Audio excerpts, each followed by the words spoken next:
Last time हमने element, mixture और compound, ये तीन बेसिक टर्म्स।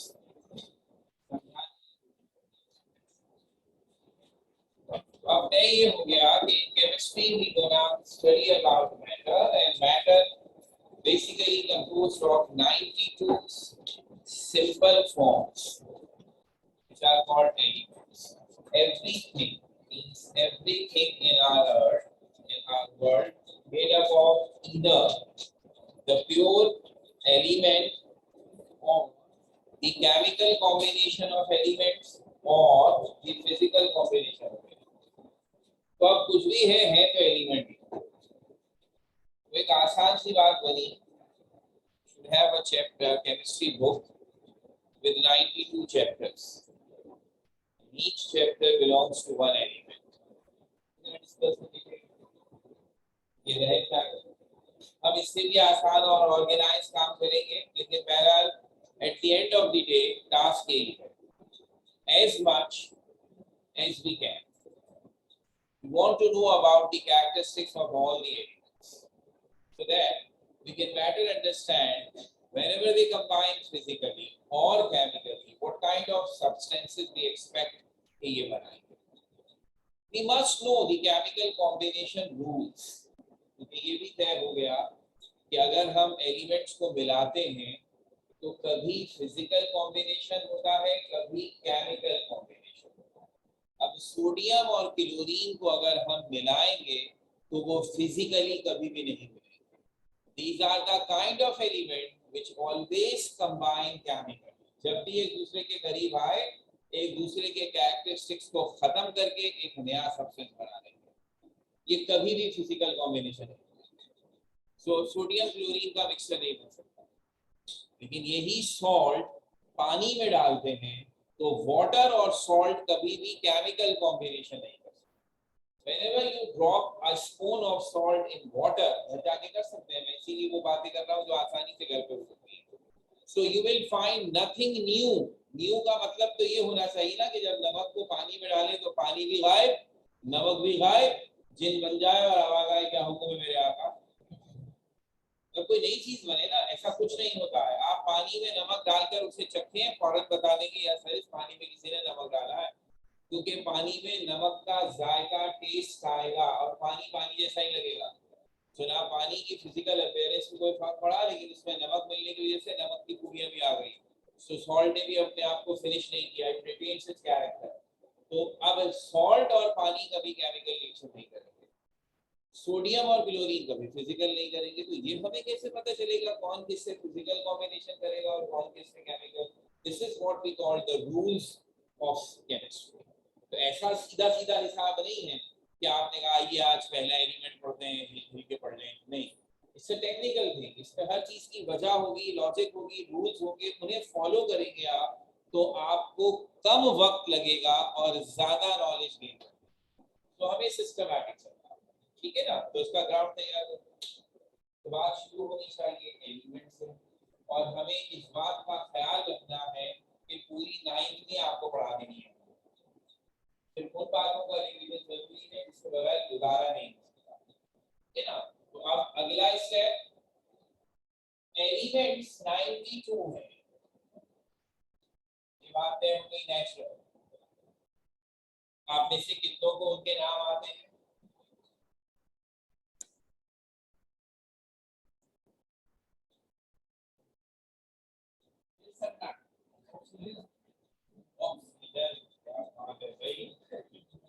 तो मोटरसाइकिल मतलब होगी तो इस रात पे मोटरसाइकिल होगी।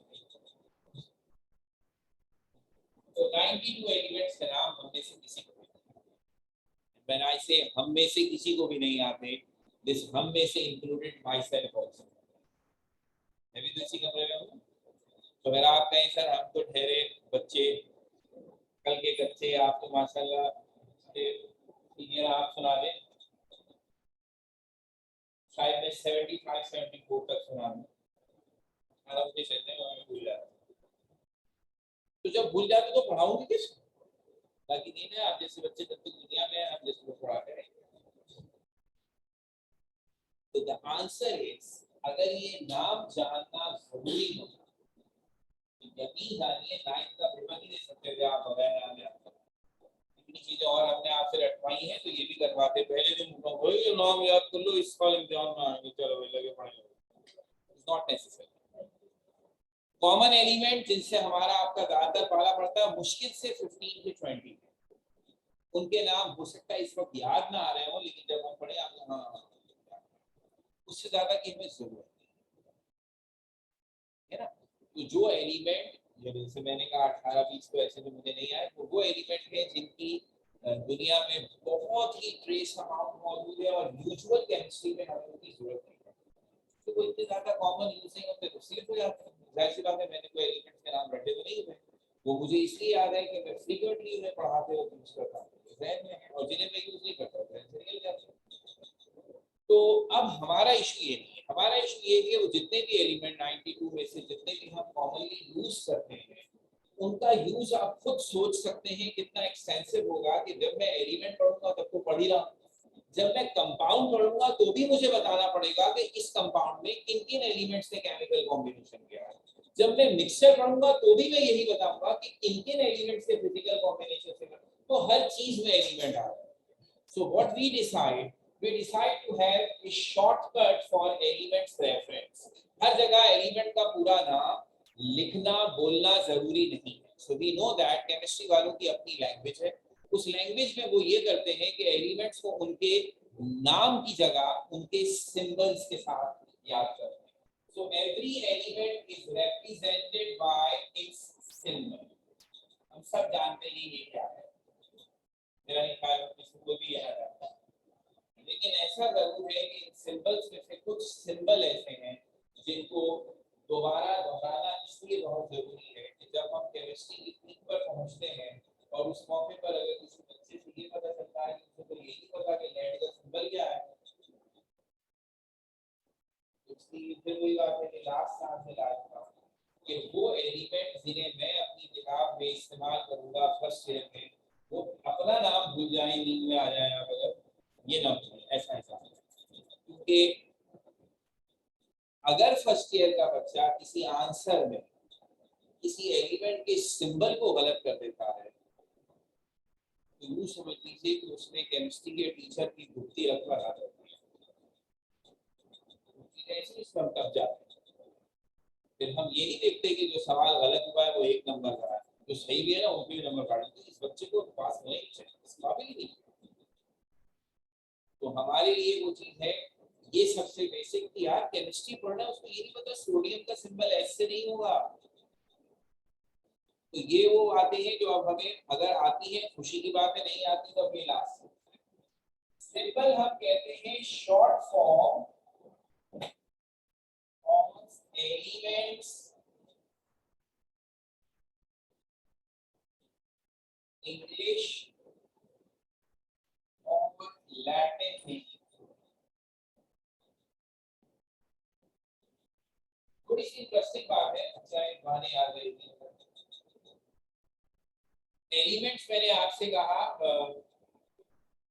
हमें बड़ी मेहनतों से पता चले कि आखिर वो कौन सी सिंपलेस्ट फॉर्म है जिसे और सिंपल नहीं बनाता। दरअसल ये बात ही ऐसी थी कि बगैर बहुत सारे एक्सपेरिमेंट किए हम ये नहीं बता सकते थे कि कौन सी चीज सिंपल है। दैट्स व्हाई आज से 200 इयर्स पहले तक तो समझो हमें एलिमेंट्स पता ही नहीं थे। मैंने आपसे कहा था ईयर 1800 में 7 एलिमेंट्स मिल जाते तो उसमें से भी ये फर्क है, हम वाटर को एलिमेंट मानते हैं। तो इस हिसाब से सोचिए कि हमने उससे पहले तो समझो केमिस्ट्री बिल्कुल बेवकूफ वाली चल रही थी, उसमें एलिमेंट ही पता। तो 18 से 19th सेंचुरी जो 100 इयर्स गुजरे थे from 1800 to 1900, these 100 years were very important for chemistry क्योंकि इन 100 सालों में केमिस्ट्री ने कुछ ऐसी लॉजिक्स कुछ ऐसी टेक्निक्स एक्सप्लोर की जिससे एलिमेंट्स की आइडेंटिफिकेशन हमारे लिए बड़ी आसान हो गई। एंड बाय द ईयर 1900 92 तो नहीं अलबत्ता मेरे ख्याल में 90 एलिमेंट्स हम जानते रह गए थे, बस बाकी सब हमने डिस्कस। तो ये बड़ा इंपॉर्टेंट 100 इयर्स है, जिसका मतलब आपको भी अंदाजा हो रहा होगा कि एलिमेंट्स एक एक एलिमेंट डिस्कवर होने की कहानी होगी। ये थोड़ी था ना कि सुबह उठे तो तकिए के नीचे से एलिमेंट निकल आया। और हकीकतन ऐसा है, जब हमें बच्चों को साइंस से दिलचस्पी बढ़ानी होती है, एक तरह से रोल मॉडल बनाने होते हैं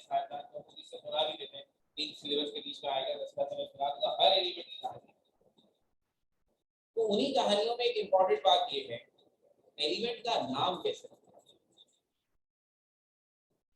क्योंकि जो एलिमेंट्स है ना, जो प्री हिस्टोरिक एलिमेंट्स है वो हमें आज तक पता नहीं होते उनके नाम कैसे। तो जब हमने होश संभाला तो डिस्कवर हुआ। मसलन गोल्ड, गोल्ड एक बहुत पुराना एलिमेंट, प्री हिस्टोरिक एज हम कहते हैं। कब हुआ डिस्कवर, नोबडी नोस। हिस्ट्री में क्या है, आपने तो हिस्ट्री ऐसे पढ़ी नहीं है, आपने तो सिलेबस वाली हिस्ट्री पढ़ी है। मैं आपको याद दिला, कुरान पढ़ेंगे तो उसमें नबियों के किस्से हैं।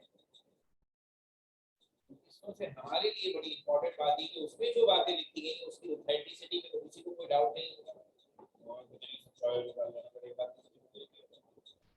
तो दो नबियों के किस्से ऐसे हैं जिसमें सोने का दस्ता बड़ा इंपॉर्टेंट है। एक हज़रत सुलेमान और एक हज़रत मूसा। तो पहला ही सितारा होता है, नाम सूरह बकरा। बकरा कहते हैं बछड़े, गाय, छोटी गाय के नाम। तो उसमें ये तस्करा है हज़रत मूसा के किस्से में। उनके बनी इस्राइल में एक शख्स था जिसका नाम था सामरी। जब हज़रत ईसा अल्लाह ताला से कलाम करने के लिए कोहिनूर पर 40 दिन के लिए गए थे, तो पीछे उसने सारी कौम को बहका दिया। बोले खुद तो चले गए बात करने, तो हमें क्या पता हम किसकी इबादत करें। आगे लिया, हम तो पता ही चलना किसकी करें, तो कोई ना हम अल्लाह का इमेज बनाए तो आगे उसकी इबादत करने में आसानी रहे। उसे सारी कौम से सोना जमा किया, उनके जेवर, उसे पिघलाकर एक सोने का बछड़ा बनाया था, उसी को बकरा। जो सोने का बछड़ा बनाया था, उनकी कहानी और उनका किस्सा अपनी जगह मेरे लिए और आपके लिए इम्पोर्टेंट बात होगी। इसका मतलब उस जमाने में लोगों को सोने का भी पता था, उसके जेवर भी बना लेते थे, और इस आदमी ने तो पूरा बछड़ा बना दिया। तो gold was a known element at that time. तो अब उसका नाम गोल्ड रखा गया, कैसे भी हमें carbon is also one of the pre historic, नहीं पता कब आया। लेकिन जो एलिमेंट 19वीं सेंचुरी में आया उनमें से एक की कहानी बता, नाम किसने रखा, किस रखा, किस बात में रखा, कितनी लड़ाई झगड़े हुए, सब। तो अब अगर आप नामों पे कभी गौर करेंगे, हर नाम दूसरे को पूरी कहानी लग रहा है। हाइड्रोजन, हाइड्रो का मतलब है पानी, जिन का मतलब है बनाने वाला, तो ये कहलाता है वाटर प्रोड्यूसर, पानी बनाने वाला। हाइड्रोजन गैस को आइडेंटिफाई किया तो जब इस गैस को हवा में जलाते हैं तो पानी बनता है, एक पानी बनाने वाली है हाइड्रोजन नाम। फॉस्फोरस, लफ्ज निकला है फॉस्फोरेसेंस, इसका मतलब है चमक। हमारी हड्डियों में फॉस्फोरस होता है, कब्रिस्तान से मतलब डर लगता है। डर लगने की साइंटिफिक रीजन ये है कि अगर आप किसी ग्रेवयार्ड से गुजरे, कब्रिस्तान से पुरानी कब्रें जो अगर आप टूट गई हैं, तो अब उसमें जो भी था उसकी सिर्फ हड्डियां बची होंगी। तो वक्त के साथ साथ जब वो एक तरह से घिसती हैं तो फॉस्फोरस एक्सपोज हो जाता है। फॉस्फोरस रोशनी में अंधेरे में चमकता है। अगर मैं प्योर फॉस्फोरस यहाँ ले आऊं तो हवा में आते ही उसमें आग लग जाएगी, और अगर वो थोड़ा सा मिक्स होगा तो चमकने लगेगा। वो हड्डियां अंधेरे में चमकती है तो बच्चे डर जाते हैं, तो एकदम खड़ा आ जाएगा। तो फॉस्फोरस तो उसकी स्कूबी की बिना पर फॉस्फोरस। फिर कुछ नाम हमने रखे इस बात पर कि जिन लोगों ने एलिमेंट डिस्कवर किया उन्होंने अपने से रिलेट चीजों को, मसलन अपने मुल्क को, तो जर्मेनियम, जर्मनी के, जर्मनी के साइंटिस्ट ने डिस्कवर किया जर्मनी। अमेरिकियम, एलिमेंट का अमेरिकियम, यूरोपियम, फ्रेंचियम, इंडियम, बदन में आग लगती है ना, फ्रेंचियम से ही लगी, इंडियम से लगी, तो टेंशन लेने की जरूरत नहीं है। हमने और इंडिया ने सिवाय बेवकूफ बनाने का कुछ नहीं बनाया। Indium is for Indigo colour. ये एलिमेंट जब जलता है तो इंडिगो कलर का फ्लेम देता है, इस पर इसका नाम इंडियम है। जो एक एक करके सब एलिमेंट डिस्कवर हुए तो इनके नाम रखे गए, और फिर ये फैसला किया गया कि कुछ नाम इंग्लिश में मशहूर है, कुछ नाम लैटिन के मशहूर। हमने इंस्टेंट के सिंबल्स ड्राइव और वक्त के साथ साथ सिंबल की लॉजिक में भी हमने चेंजेस की। शुरू में कहा गया नाम का सिर्फ पहला लेटर लें, लेकिन अंदाजा हुआ इंग्लिश में तो लेटर ही 26 है, एलिमेंट तो ज्यादा है, तो पहला लेटर लेंगे तो डबलिंग हो जाएगी।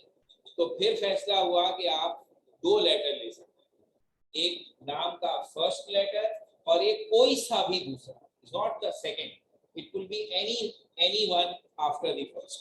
और लिखने का तरीका जो सबसे इंपॉर्टेंट मैसेज है जिसमें संजीदा होना है वो ये है कि जब आप एलिमेंट का सिंबल लिखेंगे तो the first letter is always capital and if there is a second letter तो इट्स ऑलवेज स्मॉल। ये बहुत सेंसिटिव चीज है। मैंने कहा ना कुछ चीजों पे हम लोग इसलिए सेंसिटिव होते हैं कि हमें अंदाजा हो जाता है कि बच्चे की केमिस्ट्री साइंस क्या है। तो एक एलिमेंट हम बहुत इस्तेमाल करेंगे, उसका नाम है मैग्नीज और उसका सिंबल है Mn। तो M बनाया कैपिटल और N बनाया स्मॉल। और हमें क्योंकि स्टाइल बड़ा एक अजीब है, राइटिंग स्टाइल उल्टे सीधे बना रखे हैं हमने, तो हम अब ये काम देख रहे होते हैं कि ये स्मॉल बना हुआ होता है ऐसे या दोनों ही कैपिटल बना देते हैं, उनको लगता है इसको पढ़ने में। अगर आपने केमिस्ट्री की आंसर में इस किस्म की कोई हरकत की है तो समझ लीजिए वो सवाल गया। इस बात में नहीं जाएगा कि बाकी चीजें सही है गलत, बात जाएगी बच्चे को केमिस्ट्री की बेसिक्स ही नहीं मालूम तो इसको क्या चेक करेंगे। तो सिंबल बहुत इंपॉर्टेंट इंप्रेशन है, इसका खास ख्याल रखना है। तो अब कुछ एग्जांपल्स कॉमन जो मशहूर हमारी इस्तेमाल होंगी वो मैं आपको बता रहा हूँ। पहले ये वो नाम है जो आप मुझे बताएंगे। जो इंग्लिश नेम से सिंबल बने हैं वो अगर हमें नहीं भी आते होते तो हम तुक्का मार के बता सकते हैं, चलता है। असल सारी गड़बड़ इधर। तो अब इंग्लिश नेम में कुछ मशहूर एलिमेंट ऐसे हैं जिनका सिंबल सिंगल लेटर है। कार्बन सिर्फ सी है, हाइड्रोजन सिर्फ H है, ऑक्सीजन सिर्फ O, नाइट्रोजन कोई बात तो आगे वो ही बताएं। अच्छा लगा मुझे। Sulphur phosphorus few of the common element और iodine का I, बोरॉन का O, वेनेडियम का V, यूरेनियम का U, these are few elements जहां एक लेटर सिर्फ पूरे एलिमेंट को जाहिर करता है और वो कैपिटल बनेगा हर। फिर जब हमें अंदाजा हो गया कि डुप्लीकेशन हो रही है तो फिर हमने अलाउ किया कि you should use 2 letters, first capital second small और सेकंड पूरे नाम में से कहीं से भी उठा दीजिए। मसलन अब हमारे पास एलिमेंट आया कैल्शियम। अब कैल्शियम सी तो नहीं हो सकता क्योंकि कार्बन में सी पे कब्जा किया हुआ था, तो हमने इसलिए इस्तेमाल किया सी के। अब ये first letter C, second letter A, तो बात से यहाँ फर्स्ट लेटर ले लिए, पहले वाले को कैपिटल बनाएंगे, दूसरे वाले को स्मॉल। फिर एलिमेंट आया कैडमियम, तो और बुरे फंस गए। अब सी भी है और ए भी है, तो अब हमने फैसला किया कि इसका सिंबल होगा Cd और डी स्मॉल बनेगा, सी कैपिटल बनेगा। हमारे पास एलिमेंट आया क्लोरीन। अब टेक्निकली आप कह सकते हैं व्हाई नॉट CH, किसी का भी सिंबल नहीं है, लेकिन वजह बड़ी सिंपल है, जरा सी वीक जिसकी इंग्लिश है जो कि काफी बच्चों की होगी। जब आप क्लोरीन की स्पेलिंग लिखते हैं H लिखते ही नहीं क्योंकि वो साइलेंट है। बहुत सारे बच्चे क्लोरीन CLORI है, तो चूंकि H का साउंड नहीं आ रहा है इसलिए हमने उसे सिंबल में भी नहीं रखा और इसका सिंबल बनाया CL, L small C capital. तो C वाले बहुत है माशाल्लाह हमारे पास, सीजियम CS, CE नहीं हुआ इसलिए कि एक और एलिमेंट है जरा अनकॉमन सा है सीरियम, वो CE है। तो तय ये हुआ कि if you have 2 letter symbols then first one is capital and the second one is small and second one could be any of the next alphabets of the name, not necessarily कि वो second letter, तो third fourth कुछ भी हो सकता है according to the name।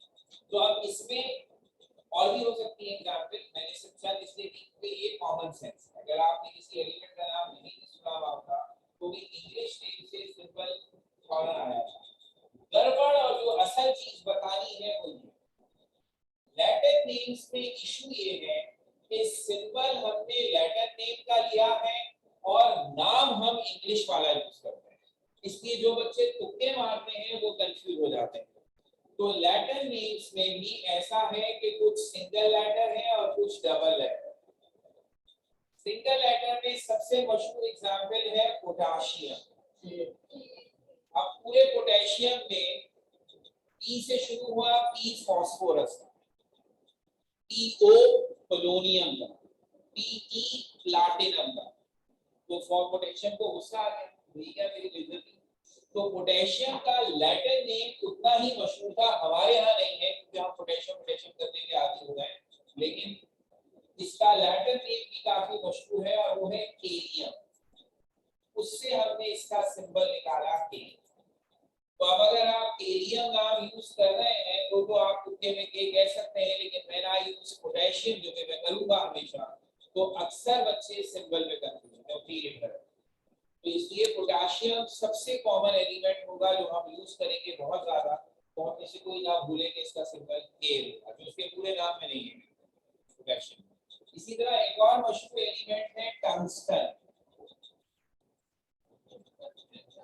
इस element की खूबी ये है कि ये मेटल है और सबसे ज्यादा मेल्टिंग पॉइंट रखने वाला मेटल।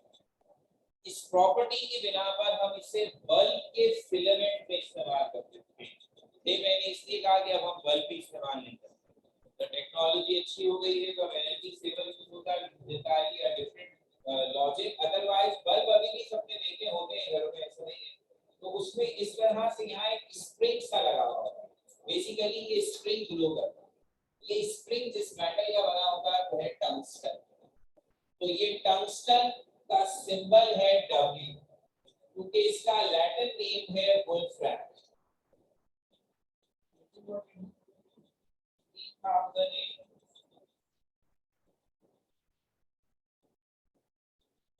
अब आइए, ये है सबसे इंपॉर्टेंट लिस्ट। आपने जिसको पूरी आती हो अल्लाह का शुक्र अदा करेगा, और जिसको नहीं आती हो उसे आवाज, क्योंकि मैं यहाँ सिर्फ उन्हीं एलिमेंट्स के नाम लिखूंगा जो बुक में यूज होंगे। ये तो और भी सारे जिसकी हमें जरूरत नहीं है जिसको कम करेगा। ये सबसे इंपॉर्टेंट लिस्ट है। Double letter letter name, symbol में 2 लेटर होंगे, नाम आप इंग्लिश वाला जानते होंगे, सिंबल लेटर नेम से आ रहा होगा, जिसमें सबसे मशहूर है सोडियम। इसको आप लिखते हैं Na बिकॉज़ इसका लैटिन नेम है नेट्रियम। दूसरा मशहूर तरीन एलिमेंट है iron, which is Fe because its Latin name is Ferrum। Second year में बहुत से बच्चों की कॉपी ऐसे सेट करता हूँ जिसमें वो आयरन का सिंबल IR लिखा है, तो वो इसी सोच के तहत है। कभी अपनी छोटी छोटी बातों में गौर नहीं किया, 9th में पढ़ी बात है, तो अब ऐसा नहीं। Copper, it's Cu because the Latin name is cuprum। फिर इसके बाद है lead, which is Pb, plumber।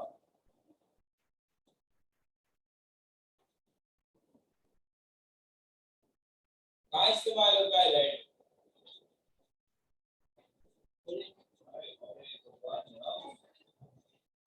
The most common use of lead is in bullets। Gun की बुलेट्स हैं, चाहे वो छोटी पिस्टल हो या किसी और वेपन से निकलती हो, हर बुलेट में लेड। लेड की खूबी ये है कि अगर वो ह्यूमन बॉडी में दाखिल होता है तो उसका जहर बहुत तेजी से फैलता है। जो बायोलॉजी पढ़ते हैं have little sense about it, तो उनके लिए है कि हमारी बॉडी में जो एंजाइम्स होते हैं वो उनकी एक्टिव साइट को ब्लॉक करते हैं। तो लेड अगर थोड़ा सा टाइम उसे मिल जाए तो वो फिर आपके बचने की इसके अक्सर वीडियो वगैरह में आप सुनते हैं कि गोली गोली गुजर गई तो बच गए, आर पार हो जाए तो फिर बॉडी में रह जाए तो फिर उसका निकालना बड़ा और उसमें टाइम गुजर जाए तो फिर मसला है। इससे पहले कि उसका जहर पूरी बॉडी में फैले उसका निकलना है। तो लेड का सबसे कॉमन यूज है कि वो हमारे बुलेट्स में यूज होता है। और भी है हमारा, ऐसा नहीं अच्छे वाले भी मिलता है, लेकिन ये शुरू करिए। फिर इसके बाद है gold, AU because it's Ibram, silver, AG because it's Argentine, and mercury it's HG because it's Hydra.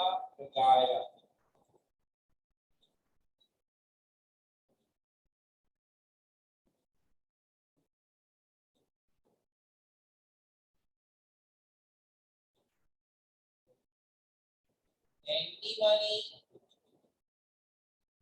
is SB stubner.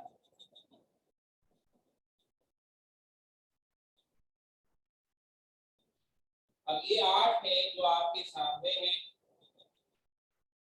ये टफ जॉब, यानी इसमें भूलने का चांस होता है अगर हमें पहले से आए, क्योंकि जाहिर सी बात है अब लिंक नहीं बता, until and unless you know these names, link नहीं बदला के आयरन को ऐसी कह रहे हैं, एंटीमनी को एसपी कह रहे हैं, तो कोई लिंक नहीं बदला, लेड पीबी कह रहे हैं, तो ये इसलिए ये सिंबल सबसे ज्यादा एलिमेंट्स के हो गए सिंबल। ठीक है, अब आइए ये समझिए, यहां तक जो मैंने आपसे बातें की ये प्री फर्स्ट ईयर वो बात मुझे या फर्स्ट ईयर शुरू होते ही हमें करनी थी, और शुरू हो रही है, तो उससे पहले ही अगर हमें नहीं पता था तो बताने वाले को बड़े मुश्किल। अब हमारी कहानी कहाँ से, हमारी कहानी शुरू हो रही है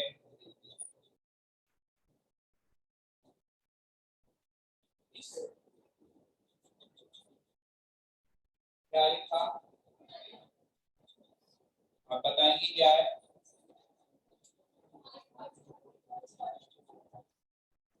सबसे छोटा, हमारे घर में सबसे छोटा मेरा नवासा है, उससे भी छोटा है।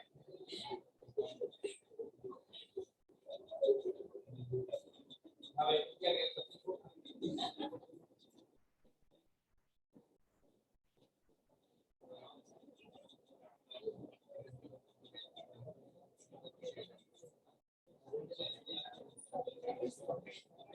नाम तो सबने सुना है ना, ऐसा तो नहीं कोई कहे आज पहली दफा स्पेलिंग ऐसा तो कोई नहीं है, जान पहचान तो है ना, काफी है इतनी यार, टेंशन नहीं।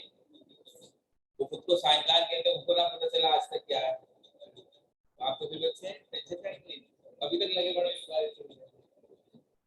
तो एटम साइंस में और खास तौर पर हमारी केमिस्ट्री में बहुत अहम कॉन्सेप्ट है, इस्तेमाल तो इसमें बायोलॉजी वाले भी करेंगे, फिजिक्स वाले भी करेंगे, लेकिन सबसे ज्यादा अजीज हमें। अब लफ्ज एटम है स्मॉलेस्ट representative of element। जब मैं ये डेफिनेशन लिखता क्योंकि आपको तो नहीं पता तो आप सबसे पहले पूछते एलिमेंट क्या है, तो वहां मैंने पहले तो ये छोटी छोटी सी डेफिनेशन। अब इसमें सबसे इंपॉर्टेंट बात है स्मॉलेस्ट, आप सबको ही याद, कोई ऐसी चीज है जो है बहुत छोटी, तो what I need to know a very important thing, कितनी छोटी, आपकी इमेजिनेशन क्या है। एक दफा मैंने किसी से पूछा तो उसने मुझे बड़ा जबरदस्त जवाब दिया था, लेकिन सर जब आप किसी कमरे में हो ना एकदम से धूप आती तो आपको निकल के डस्ट पार्टिकल नजर आते, बेटा मैंने तो खुश हो गया, मैं नहीं दिखे ऐसे नजर नहीं आ रहे, क्या ख्याल है आपका, वो एटम है, एटम उससे बड़ा है कि छोटा है, कितना छोटा है, कोई अंदाजा है किसी को? अनब्रेकेबल पार्टिकल नहीं पूछ रहा, कैरेक्टर नहीं पूछ, अभी मैं सिर्फ पूछ रहा हूँ कितना छोटा, क्या आप उसे देख सकते हैं आंखों से? नो,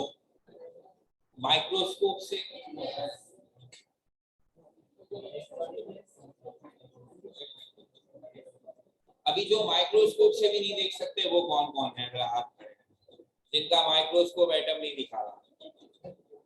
अच्छा फिर बताओ भाई किससे देखूं मैं एटम? अच्छा उसके साथ इलेक्ट्रॉन लगाने को अब लफ्ज समझिएगा, छोटे छोटे से टर्म्स हैं जिनका आप साइंस के बच्चों को अंदाजा।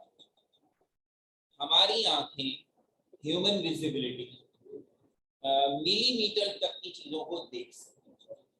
तो मेरा ख्याल है कि इतना सेंस है 10 की power -3 metre, it is millimetre.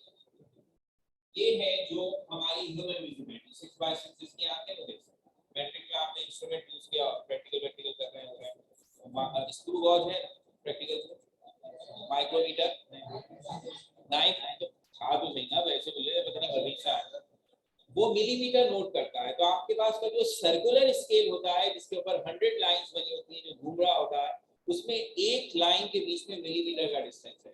तो जिस जमाने में हम करते थे और मैं प्रैक्टिकल कराता था, मैं मुझे याद है हमें खासतौर पर इंस्ट्रक्शन थी कि हो सकता है किसी बच्चे की आंखें वीक हो तो उसे माइक्रोमीटर की रीडिंग पढ़ने के लिए लेंस यूज करने की इजाजत थी। सिंपल लेंस जो होता था ना कि वो उससे, लेकिन नॉर्मल आंखों वाले को नजर आया था वो मिलीमीटर, उससे छोटा उससे कम 10 की पावर -4 हमारी आंखें नहीं देख सकती। ठीक है, तो इसका मतलब है मिलीमीटर तक देख सकते हैं। ये लफ्ज आया माइक्रोस्कोप, इसमें लफ्ज आ रहा है माइक्रो। साइंस में लफ्ज माइक्रो इस्तेमाल होता है फॉर 10 टू द पावर -6। तो ह्यूमन आई तो नहीं देख सकती ना भाई, ह्यूमन आई तो 10 की पावर 4 में फेल हो गई। तो ये तो मिलीमीटर से भी 1000 टाइम्स छोटा, 10 की पावर -3 से आप डायरेक्ट -6 से करेंगे। This is called micro. तो माइक्रोस्कोप असल में वो चीजें आपको दिखा देता है जिनका साइज 10 की पावर -6 तक। तो ह्यूमन सेल, बायोलॉजी में जो आप सेल पढ़ते हैं वो इस रेंज में है। तो आपका माइक्रोस्कोप आपको सेल दिखा देता है। 9th क्लास में आपने जो बायोलॉजी जिन्होंने पढ़ी है उन्होंने एमीबा देखा होगा, उसकी स्लाइड देखी होगी, यूजुलिना, ग्लेमाइडोमोनास, सारे यूनिसेलुलर वो है ऑर्गेनिज्म, और इनको आप माइक्रोस्कोप से देख सकते हैं। एटम इस रेंज में नहीं। आप एक कलाबाजी और है -3 और नीचे ले जाएं तो बनेगा 10 की पावर -9। इसको नैनो स्केल, ये नैनोमीटर कहता है। तो आपके माइक्रोस्कोप और माजरत के साथ इलेक्ट्रॉनिक माइक्रोस्कोप भी यहाँ फ्लॉप हो चुके हैं। ठीक है, कि उनकी रेंज से भी बाहर चला गया। ये अच्छी बात है, स्पाइडरमैन देखी आपने, खुशी हुई मुझे, उन्होंने इलेक्ट्रॉन माइक्रोस्कोप दिखाया उसमें, but it is not for this purpose. तो 10 की पावर -9 जो है यहाँ पर हो, यहाँ आ गया बेटा, मर्करी का नाम लिखा हाइड्रा लगायरम, छोड़ दे, हम सिर्फ मर्करी लिखते हैं, बिल्कुल बुरा नहीं मानेगा वो। उसका सिंबल याद रखिए H2। इसकी स्पेलिंग थोड़ी सी इधर उधर है, लैटिन का है ना, तो इंग्लिश में इसकी प्रोनाउंसिएशन करते वक्त कुछ लोग इसकी स्पेलिंग भी आगे पीछे कर देते हैं, तो टेंशन लेने की जरूरत है। इधर प्लीज, मैं अब नैनो पे पहुंचा हूं, ठीक है। अच्छा 10 की power -9 is nano scale, you cannot see that, you cannot even see by the microscope. Atom इस स्केल पे भी नहीं, नो आइडिया कि आप कितने अपडेटेड। इस बारे में तो सब होते हैं, किसी को क्रिकेट का बहुत शौक है तो उसे पता होगा कि कल इंग्लैंड ने जो है वो वर्ल्ड रिकॉर्ड बना दिया। क्या किया यार, ये तो बड़े हो गए, इन्होंने साइंस पढ़नी है, क्रिकेट की बातें पता है। नेदरलैंड और इंग्लैंड का मैच खुद इंग्लैंड वालों ने नहीं देखा होगा।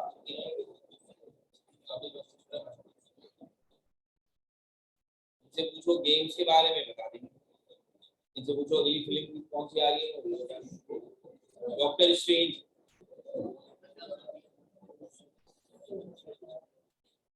वो क्या आ गया, जुरासिक पता नहीं क्या वो भी एक आ गया, सब पता, लेकिन ये नहीं पता होगा, अब तो पुरानी बात हो गई, 20 साल हो गए, साइंस की जो सबसे इमर्जिंग टेक्नोलॉजी है वो कहलाती है नैनो टेक्नोलॉजी।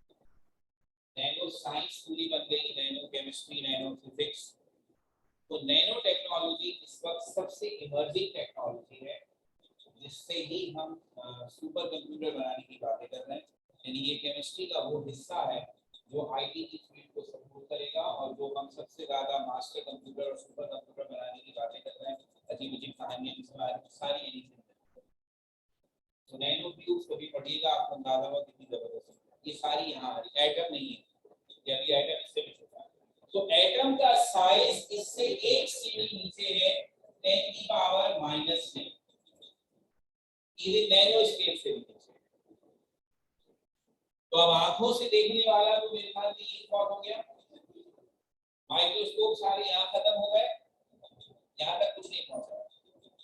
पहली बात तो अच्छी तरह साफ सुथरे तरीके से दिमाग के हर गोशे में बसा लें, एटम को किसी ने नहीं देखा।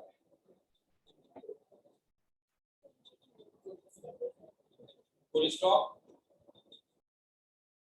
अब उसके बाद किसी के दिल में अगर अपने पुराने टीचरों की अजीब अजीब सी बातें आ रही हैं दिमाग में, तो बोलिए, क्योंकि बहुतों ने लिखवा दिया होगा, एटम देख लिया हमने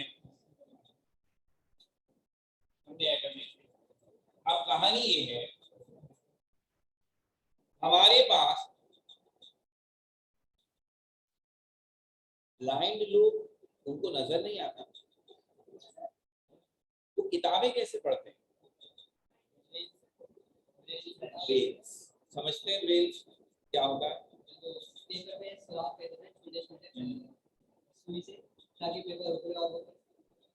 तो सेंस ऑफ टच से पढ़ते हैं, हाथ फेरते हैं, राइज करते हैं। अगर कभी अल्लाह आपको तौफीक दे और आप हरम जाएं, मक्का हजूरी है ना, मैंने जिंदगी में पहली दफा हरम में, मस्जिदुल हराम उसको कहते हैं, उसमें इतने बड़े साइज का कुरान देखा। जब मैंने उसे खुला तो पता चला वो अंधों के लिए पूरा कुरान ड्राइव लिखा हुआ था, जिसे कोई अगर नाबीना वहां आ जाए तो वो महसूस करके पढ़ेगा, हाथ फेरेगा कागज पर, तो जो लफ्ज लिखे हैं, आप सोचें अगर अगर आप आपकी आंखों में पट्टी बांध दें तो आप टच करके फील कर सकते हैं, ये अलिफ लिखा है, ये मीम लिखा है, ये रे लिखा है, अगर वो लफ्ज थोड़ा सा उभरा हुआ फील कर सकते हैं। लेकिन जाहिर सी बात है, जो अंधे हैं अल्लाह ताला ने उनको सेंस ऑफ टच बहुत अच्छा दिया, और फिर चूंकि उनके पास और कोई नहीं है, तो वो प्रैक्टिस करके इतने माहिर हो जाते हैं, शायद मैं और आप इतनी तेजी से फील ना कर पाए जितनी तेजी से हो। ये लॉजिक बड़ी जबरदस्त है। इस लॉजिक से हमने एटम्स को फील किया, देख नहीं सकते ना, हमने कहा हम एटम्स के लिए अंधे होता है, तो हम उसे फील करते हैं। तो जो लॉजिक्स आपने कभी किसी टीचर ने आपसे कहा हो, और ये मेरा ख्याल है कि जो अब हमारी 9th की और मैट्रिक की बुक्स थी, उसमें कुछ पिक्चर्स दी हुई हैं जिसमें ये कहा गया है कि ये एटम है फलां, तो वो जो स्केच हम एटम के नाम पर मुख्तलिफ बुक्स में देखते हैं, वो एटम्स के वो इमेजेस हैं जो हमने इसी ब्राइल टेक्नोलॉजी से हासिल की। तो हमारे पास अब एक तो नहीं, कोई 50 से ज्यादा ऐसी टेक्नोलॉजीज आ गई हैं जिनको हम स्कैनिंग टनलिंग माइक्रोस्कोपी कहते हैं। और उसकी लॉजिक यही कि उस इंस्ट्रूमेंट में एक ऐसी बहुत ही बारीक सी प्रॉप सुई होती है, जो आप फर्ज कर लें, आप देखना चाहते हैं सरफेस पे एटम कौन सा है, हर चीज में एटम है ना, मेरे अंदर भी इसके अंदर भी। तो हम उस एपरेटस की वो जो निडल है, उसे इसके ऊपर इसके बिल्कुल करीब एक तरह से इसके ऊपर से गुजारते हैं, तो वो एटम्स के साथ टच करती है, और उससे जो सिग्नल डेवलप होता है उसे कंप्यूटर सॉफ्टवेयर से उससे इमेज हो रहा है। लंबी स्टोरी है लेकिन कट शॉर्ट करके, तो हमने उन एटम्स को फील किया। इससे ये साबित हो गया कि अगर किसी के दिल में मेरी बात सुनकर यहाँ पे एटम देखा है, क्योंकि हम बच्चे हैं ना, हमें लगता है जिस चीज को आंखों से देखा ना हो उस पर यकीन क्यों करें, और यकीन हम ना करें, इन्होंने क्यों कर लिया। तो अब एटम से जितनी भी बातें आपने की सारी छोटी होगी, सपोज की हुई होंगी, हमें तो नहीं लगेगा ना वो अच्छा ही है। तो इसलिए हम आपको बता रहे हैं कि कम से कम ये बात तो दिल में इत्मीनान रखें कि with this scanning tunnelling microscopy हमने उसके जो इमेजेस हासिल किए, उससे ये इत्मीनान तो हो गया कि कम से कम इस कॉन्सेप्ट में अब कोई चीज डाउटफुल नहीं है। लेकिन असल बात जो मैं आपको ये सारी कहानी सुनाने के लिए कर रहा हूँ, वो ये है, वेरी वेरी इंपॉर्टेंट, जो बच्चे गेम्स खेलते हैं, स्पोर्ट्स खेलते हैं, ग्लव्स बहुत सुनते हैं। अगर आप स्पोर्ट्समैन हैं तो आप में स्पोर्ट्समैन स्पिरिट होनी चाहिए। भाई अगर ये कोई बहुत अच्छी चीज है तो जो स्पोर्ट्स नहीं खेलता उसमें भी होनी चाहिए, और अगर अच्छी चीज नहीं है तो किसी में भी। लेकिन खास तौर पर हम ये कहते हैं कि यार स्पोर्ट्समैन से हम ये उम्मीद रखते हैं। स्पोर्ट्समैन स्पिरिट का मतलब है अगर आपसे कोई अच्छा खेला है और जीत गया तो आप उसे एक्सेप्ट, ये रोने ना लगते हमें हार गया, मैंने बेईमानी की ऐसे। Sportsman spirit means if you beat you accept it, this is sign of sport. अगर ये अच्छी क्वालिटी है तो it should be in every aspect. इसी तरह साइंसदानों में भी एक क्वालिटी हम मानते हैं, और वो क्वालिटी ये है कि आम आदमी आंखों से देखते हैं और जो नजर आता है उस पर यकीन करते हैं। साइंस वाला यहाँ से देखता है और इसी से मैनिपुलेट करता है और इसी पे, तो आंखों में देखा जो है वो धोखा हो सकता है, यहाँ से समझा हुआ धोखा नहीं। तो अब आपको ये बताना है कि वो एटम जो इस साइज का है और जिसे आपने अब तक इनडायरेक्टली फील किया है, देखा भी नहीं है, उसके बारे में आप इतना कुछ जानते हैं जितना आप उसके बारे में नहीं जानते जिसे आप देख लेते हैं। ह्यूमन सेल, लिविंग सेल हम माइक्रोस्कोप से देख लेते हैं। Our knowledge about living cell is less than atom. हम एटम के बारे में ज्यादा जानते हैं, ह्यूमन सेल के बारे में कम। यहाँ एक एक चीज हमने दिमाग से देखी है, कोई भी चीज आंख से नहीं देखी। आप भी जानते हैं एटम के अंदर क्या होता है, 3 पार्टिकल, इलेक्ट्रॉन, प्रोटॉन, न्यूट्रॉन। अगर ये एटम के अंदर होते हैं तो इसका मतलब है एटम से छोटे होंगे। ये एटम के अंदर होते हैं तो एटम से छोटे होते हैं। एटम के सेंटर को कहते हैं न्यूक्लियस। एटम का सेंटर न्यूक्लियस एटम से तकरीबन 10,000 टाइम्स छोटा है। इसका मतलब एटम का साइज ये है, एटम के न्यूक्लियस का साइज तो ये तो बिल्कुल नहीं लगता था। 10 की पावर -9 नैनो था, तो नैनो से भी बहुत ही नैनो हो गया। इस न्यूक्लियस के अंदर प्रोटॉन और न्यूट्रॉन होते हैं, तो वो उससे भी छोटे होंगे जबकि न्यूक्लियस के अंदर होते हैं, तो उनका साइज 10⁻⁻15 होगा। और इलेक्ट्रॉन, न्यूट्रॉन, प्रोटॉन से भी छोटा होता है। तो अब ये बात तो तय है ना, देखे जाने का तो सवाल ही पैदा नहीं होता। पूरी केमिस्ट्री में हम आपका लहू पी जाएंगे इस बात। ये है एटम ऑक्सीजन का। हर एटम की पहचान किस तरह बनाई है, इसमें कितने प्रोटॉन हैं, कितने न्यूट्रॉन हैं, कितने इलेक्ट्रॉन हैं, सबको बताइएगा। आपको ये भी याद है कि हमने 9-10 में आपको ये पढ़ा है कि एक एटम के इलेक्ट्रॉन उसके न्यूक्लियस के आसपास ऑर्बिट्स में घूम रहे होते हैं। उन ऑर्बिट्स के नाम है K, L, M, N, O, P। ये तक बताते हैं कि K में ज्यादा से ज्यादा 2 इलेक्ट्रॉन आते हैं, P में 8, L में 8 आते हैं, फुल स्पेड। तो इलेक्ट्रॉन नजर नहीं आता है, आ भी नहीं सकता। इलेक्ट्रॉन तो छोड़िए, जिस एटम में वो है वो नहीं नजर आता, और आप बातें ऐसे कर रहे हैं जो साथ बैठे हुए। तो ये है सबसे चैलेंजिंग एस्पेक्ट। तो यहाँ हम आपको ये सब चीजें टाइम टू टाइम बताएंगे, इसमें कोई जल्दी नहीं है। तो एटम हर एलिमेंट में मौजूद है और हर एलिमेंट का स्मॉलेस्ट रिप्रेजेंटेटिव है। मैंने फिलहाल लफ्ज स्मॉलेस्ट को अच्छी तरह बता दिया कि अब जब ये लफ्ज स्मॉलेस्ट इस्तेमाल हो तो अकल में ये साइज आ जाना चाहिए, तो अंदाजा हो जाए कि हाउ स्मॉलेस्ट इट इज। ठीक है, अब ये लफ्ज रिप्रेजेंटेटिव से हम बात को आगे बढ़ाएंगे दूसरा